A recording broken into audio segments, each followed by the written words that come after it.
Yang menang tidak jumawa, yang kalah tidak merasa terhina. Bahkan Pak Lanyala menyatakan bahwa siap memberikan dukungan kepada Pak Erick Thohir, asalkan pengurusan PSSI di bawah Pak Erick Thohir tidak membawa gerbong lama yang merupakan mafia sepak bola. Dan apa yang terjadi dalam pemilihan Exo PSSI kemarin itu adalah gambaran wajah buruk sepak bola Indonesia. Kenapa gambaran wajah buruk? Menpora saja dibohongin. Padahal dia adalah tim sukses Menpora gitu kan. Sampai berani melakukan manipulasi atas nama Menpora. Ini kan bahaya dan problem. Tapi voter masih memilih gitu. Sebagai founder SOS, bagaimana, yakin nggak dengan kepengurusan PSSI yang baru?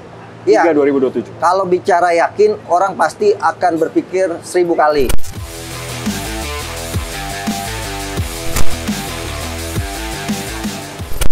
Di atas kertas semuanya indah, di atas kertas semuanya sempurna. Meskipun dalam kenyataannya tidak sesuai dengan ekspektasi kita. Tinggal bagaimana kita menyikapinya. Dan kali ini di atas kertas tidak seperti biasanya. Kita ada di luar studio, tapi tentunya kita akan membahas bagaimana harapan besar untuk kepengurusan PSSI yang baru. Dah, kali ini gue bersama dengan Ustadz Akmal Marhali. Assalamualaikum Ustaz. Waalaikumsalam warahmatullahi wabarakatuh. Gue kalau lihat lu tuh langsung kembali PSSI. Ini kita akan membahas mengenai kontroversi. Bagaimana pemilihan ketua umum PSSI, Pak Erick Thohir terpilih. Tapi banyak drama-drama terjadi, bro. Ketika wakil ketua umum terpilih, diulang lagi. Nah, bagaimana menurut lo? Ya, jadi dari kongres luar biasa itu kita bisa melihat dua wajah sepak bola yang berbeda. Yang pertama adalah sepak bola yang menjadi harapan semua sepak bola dunia. Itu terjadi saat pemilihan ketua umum PSSI, di mana dua tokoh bertarung, sama-sama punya kualitas, sama-sama fighting spiritnya tinggi, sama-sama punya motivasi besar untuk memimpin PSSI. Tapi kemudian Pak Lanyala kalah dari Pak Erick Thohir 64 berbanding 22. Tapi kemudian yang menang tidak jumawa, yang kalah tidak merasa terhina. Bahkan Pak Lanyala menyatakan bahwa siap memberikan dukungan kepada Pak Erick Thohir, asalkan pengurusan PSSI di bawah Pak Erick Thohir tidak membawa gerbong lama yang merupakan mafia sepak bola. Artinya ini kan gambaran bagaimana cita-cita sepak bola ke depannya, bahwa sepak bola dimainkan fair play, penuh sportivitas. Itu tunjukkan dalam pemilihan ketua umum PSSI di mana sportivitas fair play ditunjukkan oleh dua tokoh. Tapi sepak bola tarkam, sepak bola Indonesia itu yang tergambar di pemilihan wakil ketua umum PSSI. Sepak bola tarkam. Sepak bola tarkam, wajah sepak bola seutuhnya Indonesia yang punya masalah itu ada di pemilihan wakil ketua umum PSSI. Bagaimana tidak, misalnya pemilihan sudah disetting awalnya. Di mana ini yang menyeting, kalau menurut pendapat saya, adalah Yunus Nusi, Sekjen PSSI, yang kebetulan juga merangkap sebagai ketua tim suksesnya Pak Zainuddin Amali. Yunus Nusi ingin men-setting bahwa ketua dan wakil ketua itu adalah Pak Zainuddin Amali dan dirinya. Kemudian berkolaborasi dengan komite pemilihan, yang pada akhirnya komite pemilihan memberanikan diri memanipulasi suara. Ini yang bahaya gitu kan, dimana pilihan A tapi dibacanya B, pilihan C dibaca B, pilihan D dibaca B. Nah, ini problem yang kemudian dibongkar oleh para pemilik suara, yang pada akhirnya VAR digunakan di sepak bola Indonesia dalam kaitannya dengan kongres luar biasa. Ada dilihat, dicek, dan saat itu menurut saya man of the match-nya adalah Ketua Umum PSSI lama, Pak Muhammad Iryawan, Pak Iwan Bule. Kenapa? Karena awalnya para pemilik suara minta komite pemilihan diganti. Dan kalau ini diganti bakalan kisruh luar biasa. Tapi kemudian Pak Iwan datang menenangkan voter yang kecewa atas manipulasi yang dilakukan oleh komite pemilihan, yang pada akhirnya disepakati oleh voter dilakukan pemilihan ulang. Nah, ini sebenarnya adalah tindakan pidana. KLB bukan lagi kongres luar biasa, tapi KLB itu kecurangan luar biasa, kebohongan luar biasa, kebodohan luar biasa yang ditunjukkan oleh PSSI, dalam hal ini komite pemilihan. Dan komite pemilihan sejatinya bisa dipidanakan karena melakukan kebohongan publik saat itu, di mana Pak Zainuddin Amali menang dengan 64 suara, kemudian Yunus Nusi dengan 62 suara kalau tidak salah, kemudian Ratu Tisa dengan 42 suara. Tapi ketika melakukan pemilihan ulang, Akhirnya yang menang Ratu Tisa 54 suara. Bisa. Ya, Yunus Nusi kemudian 52 suara dan Pak Zainuddin Amali 44 suara. Pak Zainuddin Amali hilang suaranya 22. Ini sesuatu yang aneh yang menurut saya yang pada akhirnya Yunus Nusi merasa berdosa besar telah membohongi Menpora. Dan ini kan kejadian manipulasi data, penggelembungan suara dilakukan oleh Menpora. Ini memalukan, sangat memalukan, di mana Menpora harusnya menjadi bapaknya olahraga seluruh Indonesia, dan Menpora menjadi teladan dengan menunjukkan sportivitas dan fair play, tapi Menpora di situ dijadikan sebagai bahan kelinci percobaan oleh Yunus Nusi bersama komite pemilihan, dipermalukan di Kongres luar biasa PSSI. Inilah yang kemudian Yunus Nusi akhirnya menyerahkan suaranya kepada Menpora untuk menjadi wakil ketua umum PSSI dan dia mengundurkan diri. Sejatinya tidak bisa itu, tidak ada suara dihibahkan. Dan kalau saya misalnya menjadi Menpora, saya tidak akan menerima keputusan itu. Saya minta agar pemilihan diulang lagi, Yunus Nusi tidak ikut serta, sehingga kemudian fair dan keterpilihannya Menpora akan menjadi menjadi sah dan akuntabel karena diulang dan pemilihannya disaksikan juga oleh FIFA dan AFC. Jadi indikasi kecurangan itu hanya untuk pemilihan wakil ketua umum. Wakil ketua umum. Ini bukan bicara money politik ya. Transaksional bukan, tapi pemilihan dalam konteks rule of the game yang dilakukan bahwa pemilihan ketua umum PSSI fair. Wakil ketua umum PSSI tarkam dan banyak masalah bahkan bisa dipidanakan. Nah, kalau misalnya bahkan ada yang melaporkan anggota atau peserta pemilik suara ada yang melaporkan ke FIFA lewat surat resmi, itu bukan mustahil kita akan di-ban seperti halnya India pada 15 Agustus 2022. Ketika itu India ketika memilih presiden, wakil presiden dan exco PSSI-nya itu diintervensi oleh pemerintah, kemudian juga pengadilan India. Nah, ini yang sebenarnya tergambar juga kalau konteksnya pemilihan kemarin, intervensi pemerintahnya luar biasa dan di situ dimainkan di sosok Menpora Pak Zainuddin Amali. Ya, tapi sejauh ini tidak ada protes atau dari FIFA juga tidak memberikan statement dan memang sudah mengatakan bahwa kepengurusannya sah. Ya, betul sekali karena memang tidak ada protes yang dilakukan dan apa yang terjadi dalam pemilihan exco PSSI kemarin itu adalah gambaran wajah buruk sepak bola Indonesia. Kenapa gambaran wajah buruk? Pemilihan komite eksekutif misalnya, di mana 6 wajah lama, kemudian 6 orang muka baru yang sejatinya orang lama juga gitu kan. Saya tidak mau kemudian mengatakan yang bermasalah apakah orang lama bermasalah, tidak juga. Banyak orang lama juga yang bagus.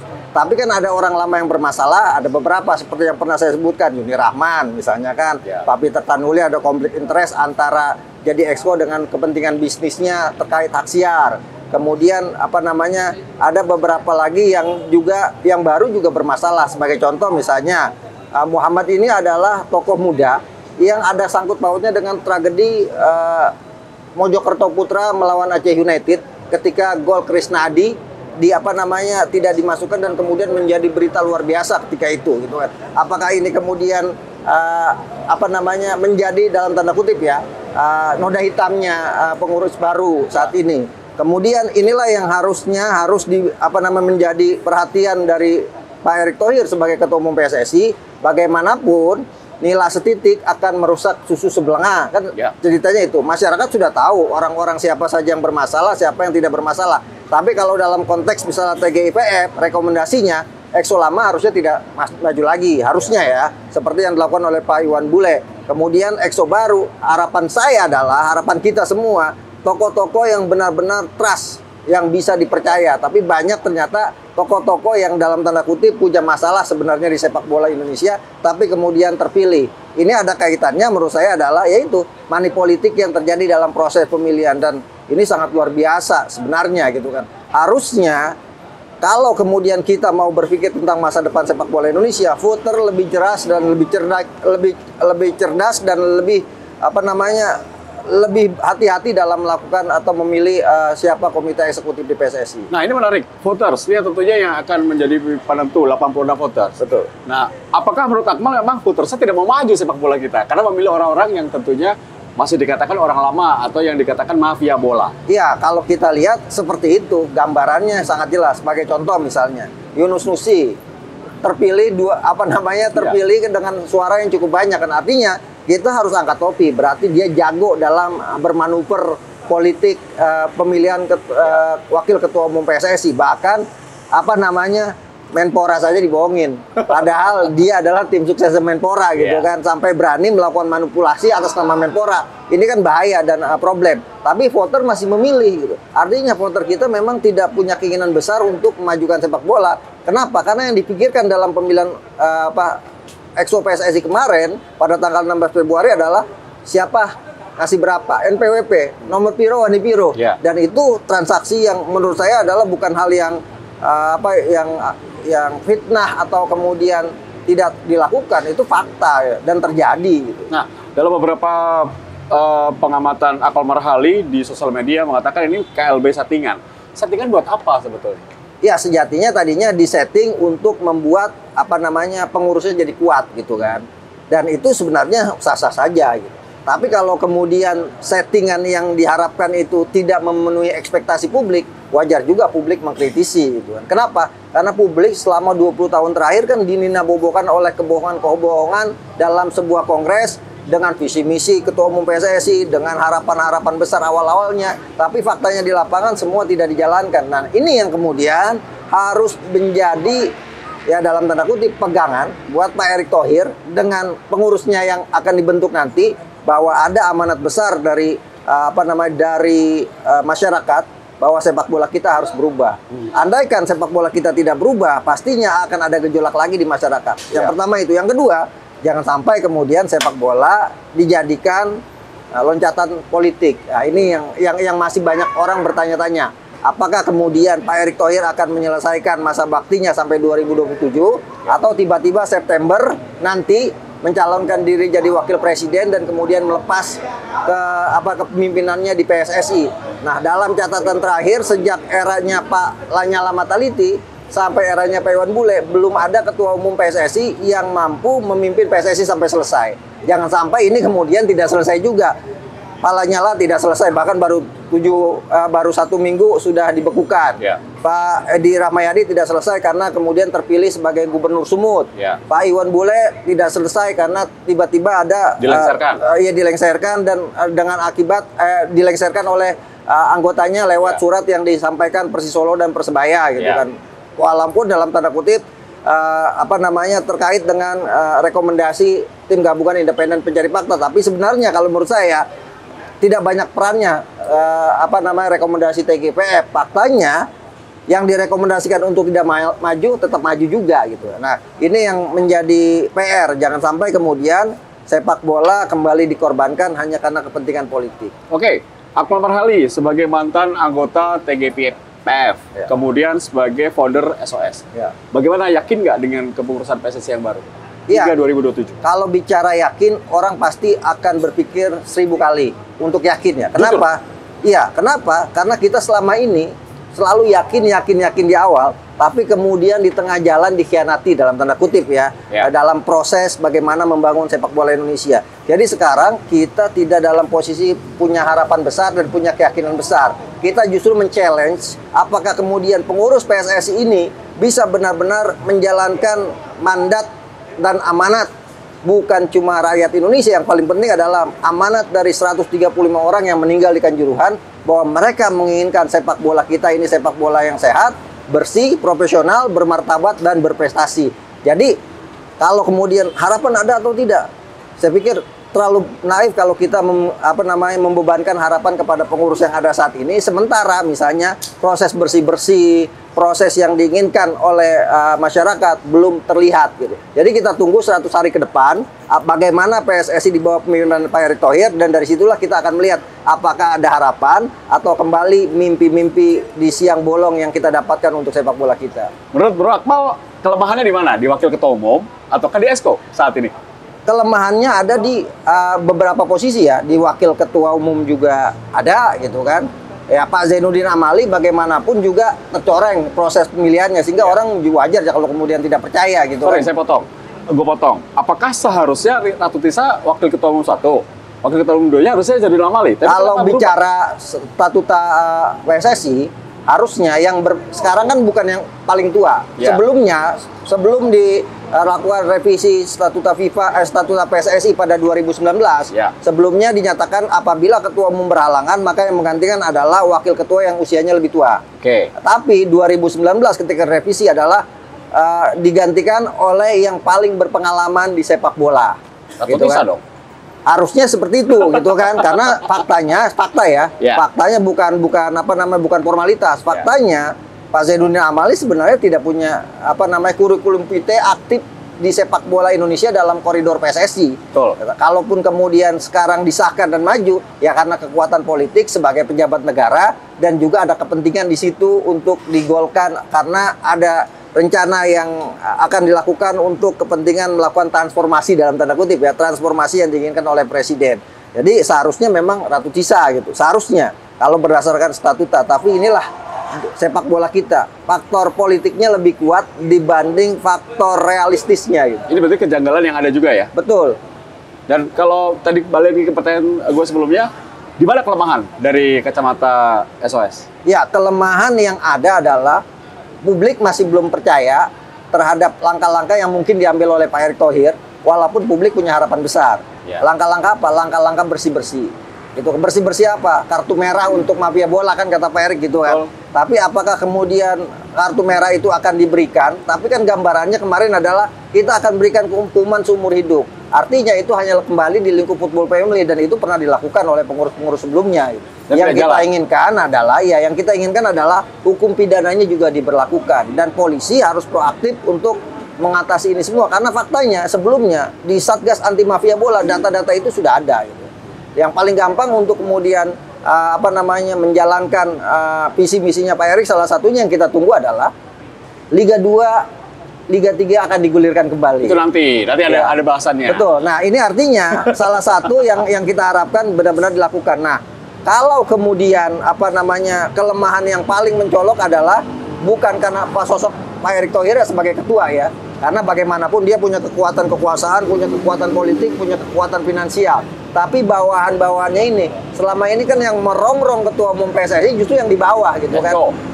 Saya melihat selama ini masalah sepak bola kita itu ada di ekosistem. Ekosistem sepak bola kita selama ini ada 3. Yang pertama, kelompok pertama itu kelompok pejabat, politisi, penguasa, pengusaha, konglomerat yang butuh pencitraan, butuh publikasi, butuh elektabilitas. Kelompok yang kedua adalah kelompok orang yang menguasai dari hulu sampai hilir sepak bola Indonesia. Dia ngatur pertandingan, dia yang kemudian bisa mengatur siapa yang juara, dia bisa mengatur siapa yang promosi, dia juga bisa mengatur siapa yang degradasi. Bahkan dia bisa mengkapitalisasi bisnisnya untuk kelompok mereka sendiri. Kelompok kedua ini saya sebut kelompok mafia. Kelompok ketiga adalah kita ini, penonton, supporter, penggemar sepak bola, rakyat jelata. Ya. Yang punya harapan besar sepak bola kita akan berprestasi. Nah, tugas Pak Erick Thohir sebagai ketua umum PSSI adalah memotong yang kelompok 2. Kalau kelompok 2 ini bisa dipotong, harapan besar sepak bola kita akan berubah sangat kelihatan. Tapi kalau kemudian kelompok 2 ini tidak bisa dipotong seperti yang sebelum-sebelumnya, mereka nggak penting jadi ketua umum. Tapi bagi mereka yang penting adalah ketua umumnya bisa mereka kendalikan. Itu yang penting. Semua aspek sepak bolanya di lapangan mereka yang bisa kendalikan termasuk bisnisnya. Kalau kemudian ketua umum silakan saja, dan faktanya itu yang terjadi belakangan gitu kan di sepak bola kita, di mana ketua umum tidak punya power untuk menjalankan visi misinya karena kelompok 2 ini sangat kuat sekali. Jadi potong kelompok 2 kalau mau sepak bola kita ini bisa lebih baik dari sebelumnya. Potong mafia. Setuju. Satu kata terakhir, satu kata tentang pengurus PSSI. Harus siap dikritik. Harus siap pula untuk didemonstrasi oleh supporter sepak bola kalau tidak mampu menjalankan tugas-tugas dan harapan-harapan publik sepak bola Indonesia. Siap. Terima kasih Ustadz Akmal Marhali. Ya. Kita ketemu lagi di kesempatan. Sukses selalu, sehat selalu ya untuk Bro Akmal. Itulah bagaimana sebuah statement mengenai kepengurusan PSSI yang baru. Awalnya sudah dimulai dengan hal yang tidak benar. Semoga hasilnya benar, meskipun tugasnya berat. Kita dukung Pak Erick Thohir, tapi tentunya kita melihat bagaimana kinerja dari 6 Esko lama dan juga 6 Esko baru. Apakah bisa membantu kinerja dari Pak Erick Thohir dan juga Wakil Ketua Umum PSSI. Harapan besar tentu sepak bola kita akan bagus di bawah kepemimpinan Erick Thohir. Sampai ketemu lagi di lain kesempatan. Jangan lupa subscribe, nyalakan notifikasi lonceng. Yunus Glow, Bye.